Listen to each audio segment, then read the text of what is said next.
I know during the 4 days of this workshop, there are many specific aspects that you'll be addressing by various experts in various areas.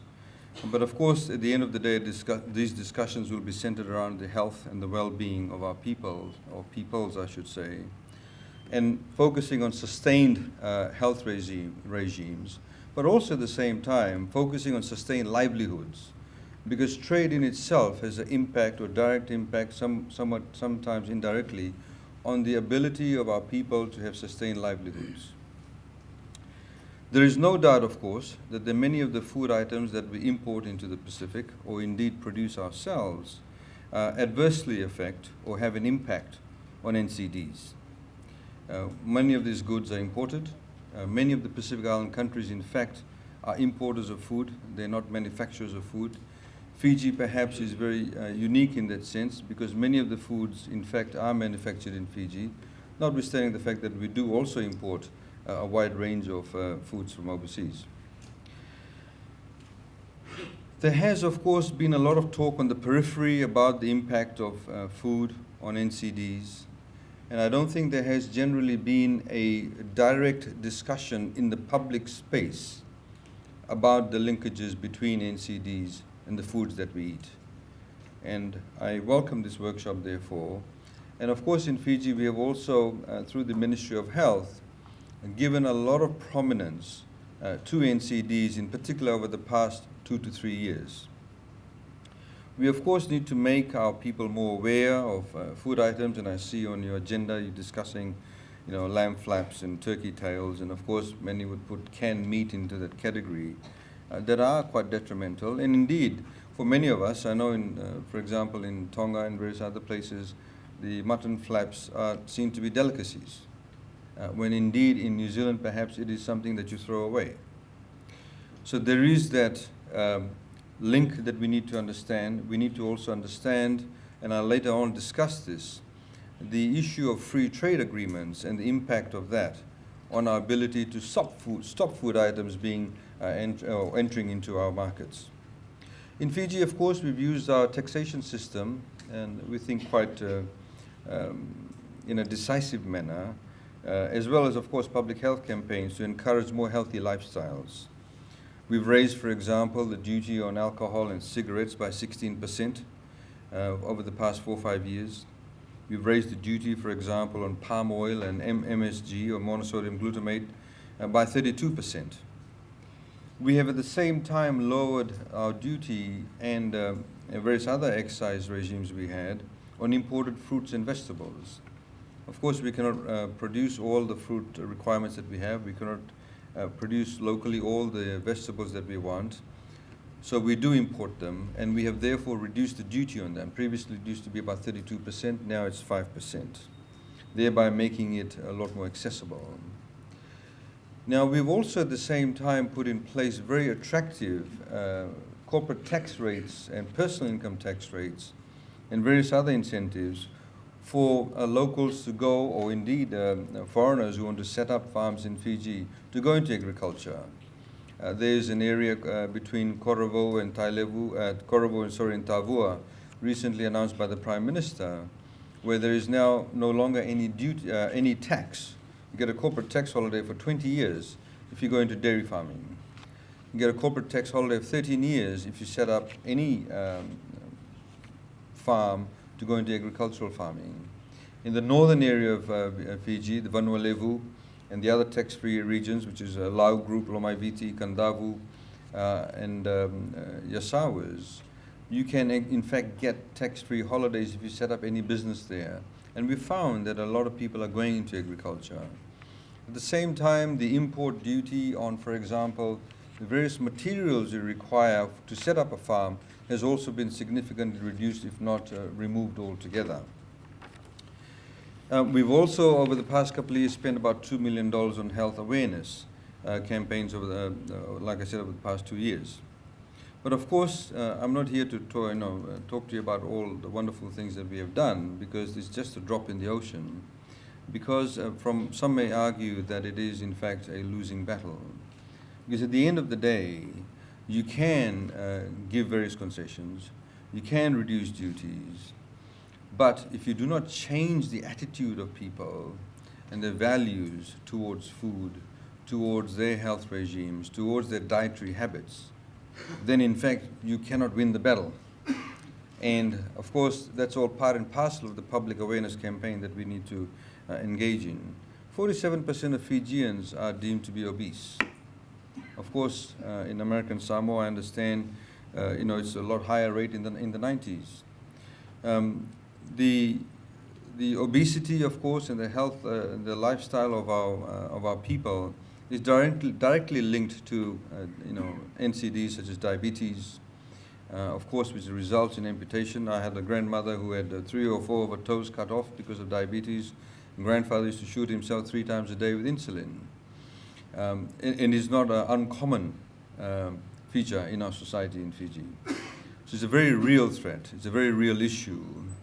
And we find, of course, with those sorts of illnesses, it puts enormous pressure on our public health system. We have recently, for example, through the Ministry of Health, engaged with a private hospital from India that is now coming in, and they've started off by doing knee replacements, but in 6 to 9 months' time, they'll be doing kidney replacements, kidney transplants, I should say. Now, a direct result of this, or the need for this, has arisen because of diabetes or renal failures, and so it puts enormous pressure on us. So obviously the idea is to prevent it rather than cure it, and that's where we need to start off. And I think we should not be delusional about this. We cannot win the battle overnight. It is something that will take a couple of years, but in order for us to be focused about it, we need to have a concerted effort from all aspects of it. Of course, talking about obesity, the World Health Organization has declared us as a obese region, saying that we're in a state of crisis as far as that is concerned. And we obviously need to be aware of that as Pacific Islanders. Of course, many of our countries are small.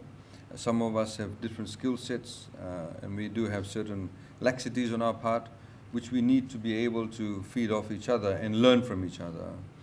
I mean, I know, for example, the demographics in a country like Kiribati or Tuvalu is in a way very, very different to the demographics in a place like Fiji. The population base is lower, the resources are less. There are certain, obviously, aspects of health that we may be doing better, which we are willing to talk to you about and impart that knowledge and indeed help each other.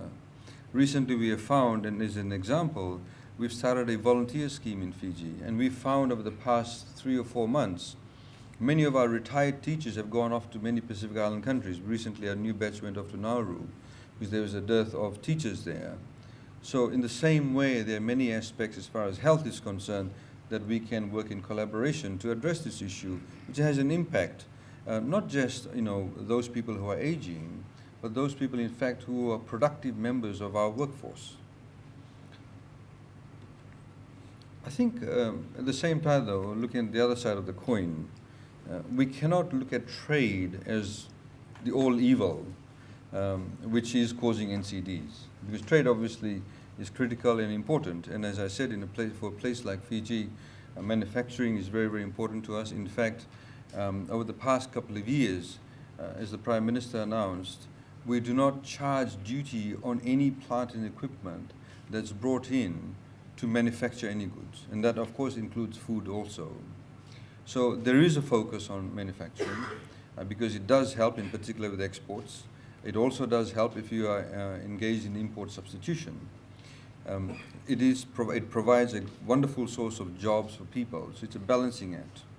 Trade, of course, is critical to the welfare of all the peoples of the Pacific Islands. It underpins our very development, and is the best hope we have of growing our economies and raising general living standards.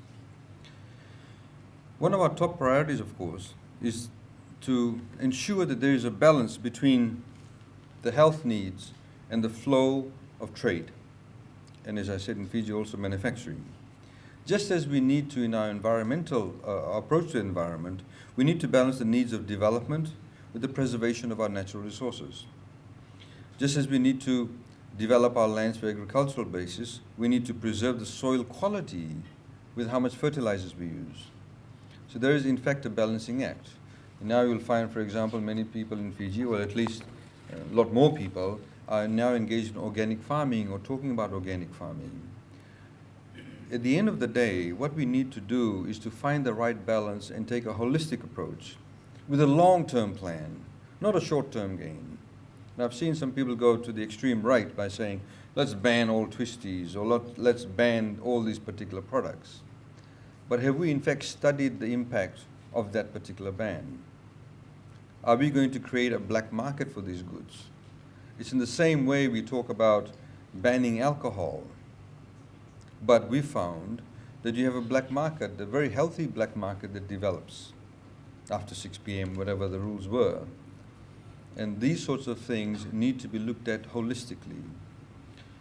Now, I'll give you an example. I know some of the schools last year in Fiji, because there was so much awareness about, so-called junk food items, that they banned it from the school canteens. What happened as a result was, of course, the children still want to buy food, they still want to buy snacks, and there's a demand for it, and indeed the parents give them money for it. So you found that some of the schools started asking the local ladies living in the area to make various savories or various snacks. So somebody would make some coconut lollies, somebody would make some fried cassava. Nobody monitors the content or the type of oil that's being used. Nobody is monitoring the amount of sugar that's been put in the coconut lollies. And in fact, that became a bigger problem. At least with those who you can monitor, you can control, and your proper packaging, if you worked in collaboration with them, then you'll be able to talk to them and, for example, reduce the level of salt that's been put in, the level of sugar, and to impress upon them that at the end of the day, like with any trade, they need to have a sustained market. If they are going to produce goods, in particular food items, that's going to cause people to have diseases and probably die off early or lose their limbs, then in fact they're diminishing their very own market. And it's not very good PR. So to work in collaboration with them, you would have a lot more sustained approach towards ensuring that we do not have various food items in our markets that will cause NCDs, but at the same time ensuring that the very people who you're trying to help and protect also have sustained livelihoods. And I think that's the balancing act that we need to talk about. Similarly, as we've done, for example, with cigarettes, the advertising of cigarettes, the content of nicotine has been controlled through the various packaging, through now you will see, I think in the next couple of months, the Ministry of Health officials can tell me that you've got now fairly gross photographs that will be put on health on the cigarette packets, which is a good thing. It's already been approved by Cabinet. So all of these can be worked through, and in fact the cigarette companies are working with government on this particular initiative.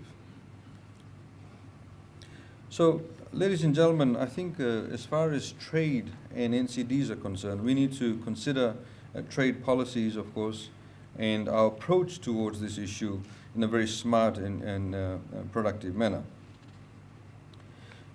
I would like to just lastly before I round off, I'd like to talk about trade agreements, because there is actually a bit of a paradox. In terms of the various trade regimes that are being developed, indeed through organizations such as WTO, you have now regionally, you have through the Forum Secretariat, you have PESA and PESA Plus. I'm sure many of you have heard about that. We talk about the free flow of goods and services between countries, either at a regional level, at a global level, or indeed at a bilateral level. Now, there is a paradox, because by having a free flow of goods and services, in particular goods in this instance, you do not actually, you in fact diminish your ability to control the flow of goods. So what is in fact required is, whilst you allow for the free flow of goods, you need to have very, very good standards. And in order to have good standards, you need the ability to be able to monitor them, to ensure there is compliance.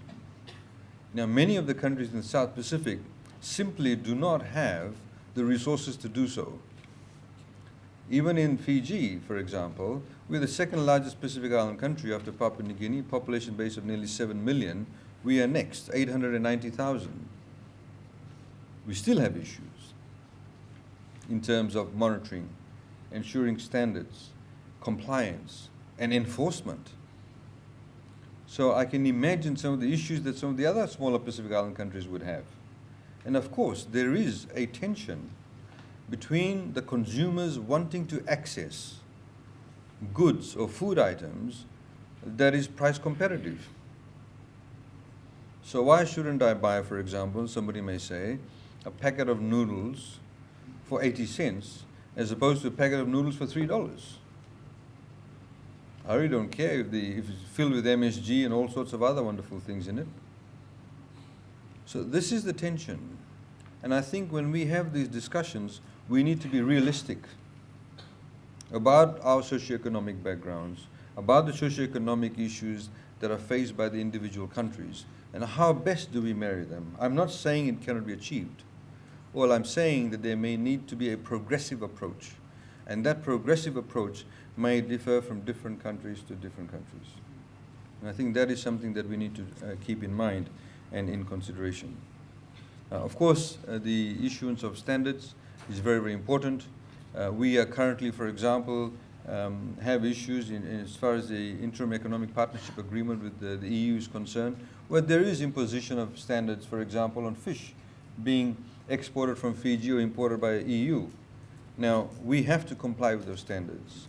But if you see the ability of third world countries or developing countries, in this particular instance, Pacific Island countries, to be able to impose similar type of standards from food items being imported from other countries, whether it's Australia, New Zealand, China, Malaysia, Indonesia, wherever the case may be, is in fact quite thin on the ground. And that's where we need to all collaborate to ensure that we have those standards put in place. So ladies and gentlemen, just with those few words, I'd like to thank you for the invitation this morning. I wish you all a very good workshop for the next 3 or 4 days. And please take some time out to enjoy our wonderful country. Vinaka, thank you.